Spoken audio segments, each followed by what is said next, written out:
Uniform subdivision levels.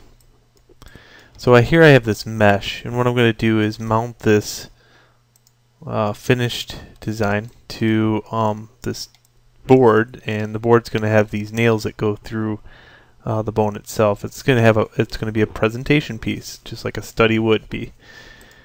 It kind of looks like this. I found this design, I thought it was pretty interesting, so I'm going to go with something like that. And so shall yours have some kind of able way to mount it to a wall or have it sit on something.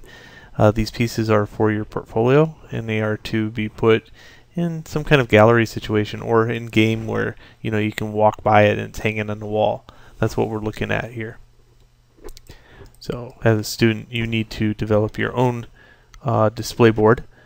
For me, I have this, and what I want to cover today is just the fact that this is subdivided and it's smoothed using 3 on the keyboard. Okay. What I need to do is smooth it once, and then I need to uniformly divide it. Now, why? Because if I go to put like a wood texture on here or something, this big huge polygon needs to be divided many more times than, let's say, this little polygon right here. So after I get done dividing it, I go through this process, and it's always the same process. The first thing I do is I look for edge loops that I can get rid of. Like this one in the center, these two actually support it. So control right click, edge loop utilities, to edge loop and delete. Not much difference. So that's one thing. And I only do that for edge loops. I do not do that for edge. If the edge loop does not go around like this, don't do it. Only do edge loops that go all the way around the geometry.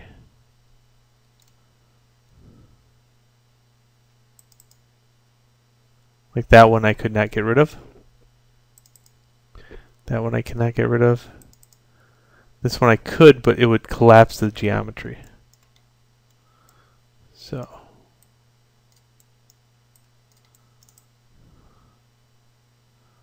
Alright, so it looks like I got everything. Then I go in here and divide these big faces up. I do that using the Edit Mesh, Insert Edge Loop tool, Square Box. And I'll go to multiple edge loops and say maybe 3.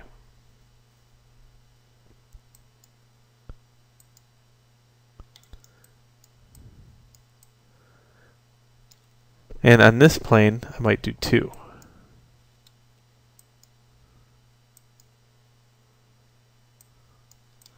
And lastly, I think the big polygons at the end are 1.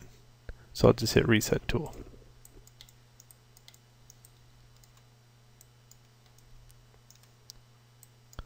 There we go. Nice uniform design. Is that going to add to the polygon count? Sure, but at the end, you're going to go through a process called reduction, and that's going to take out a lot of those out of the equation.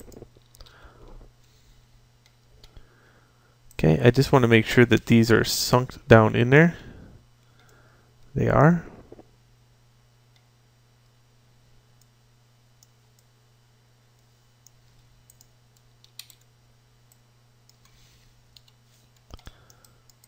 And the devil's in the details, really. So one thing that I noticed about the design, it has like what looks to be washers. Okay, again, the devil is in the details.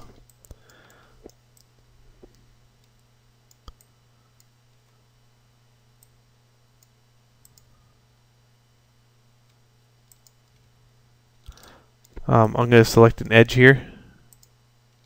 Control right click to edge ring utilities, to edge ring, then control right click to faces, then I'll grab the move tool and hit edit mesh, duplicate face. I'll pull out the blue arrow and then go back to the move tool. So essentially I have this little piece of geometry right here, and what I'm going to do with that is hit face, Control E to extrude, and go like that. So now I have a nice little washer. Now remember, it has to be able to divide it. So again, what I like to do here is just insert an edge loop here and here on this design. And on the inside also,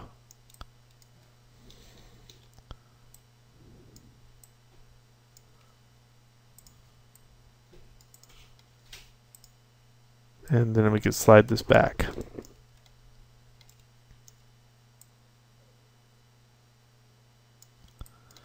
That takes up a whole heck of a lot less polygons than trying to get that form change off of the plaque itself. And it would be a lot easier to texture than trying to just extrude off of the bolt, because then it will lead to stretched UVs. So those are the things you have to worry about now in advanced level design or advanced modeling, is what meshes yield the best results and are easy to texturize and put into a workflow.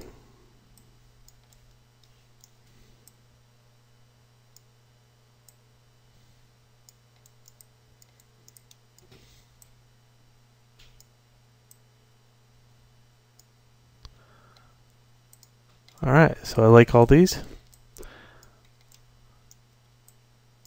So what I'm going to do here is just kind of group them together,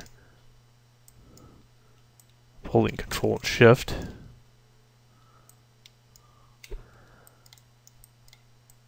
And then I'm going to send this to the scene. Send to Mudbox, add to current scene.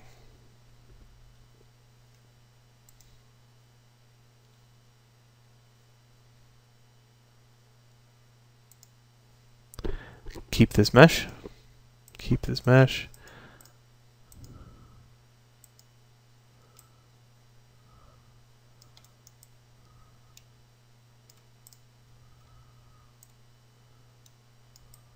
Basically, those were yelling about the UVs.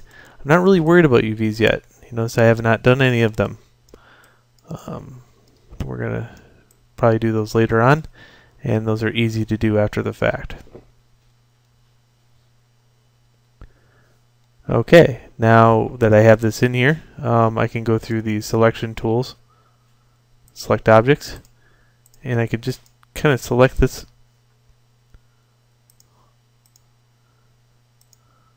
I would probably go like this route. It's a little easier. So this one's already pushed in.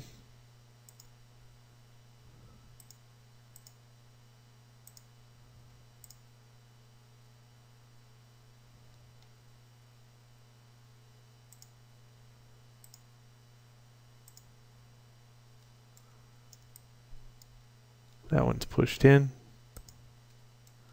This one needs to be pushed in.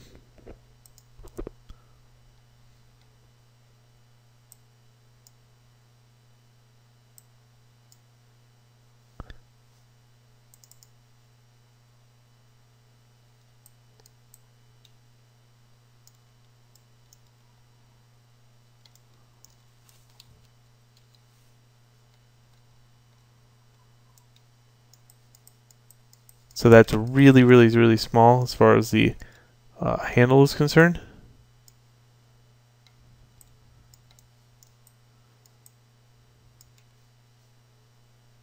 And I'm going to take off the symmetry.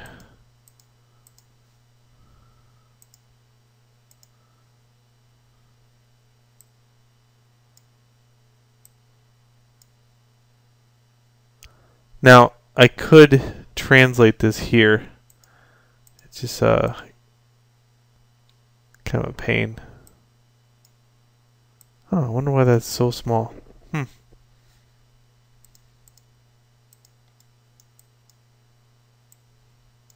So here's X. I think I want to go -22. Let's see what that is. Whoa.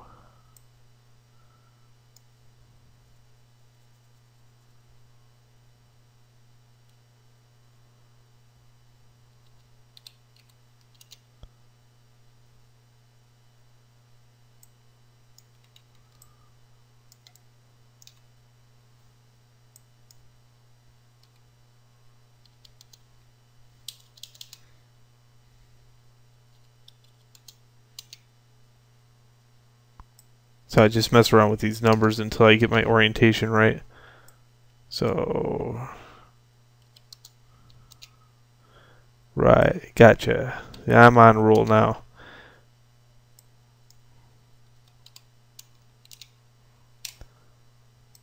So, usually that works. I think it's the fact that I got 14 other things going on my desk or my projects at once here, running off my computer. So I'm just going to go with this.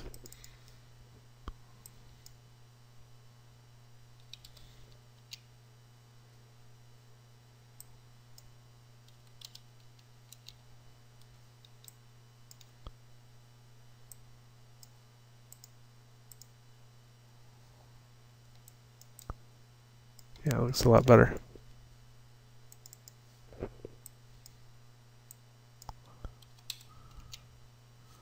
Good.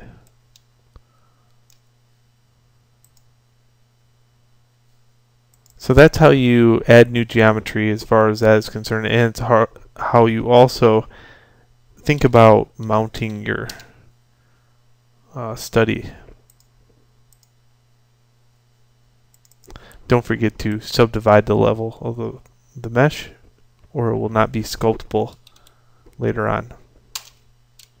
Alright, I'm going to play around with this and try to close out all the other applications on my hard drive, but for right now, enjoy.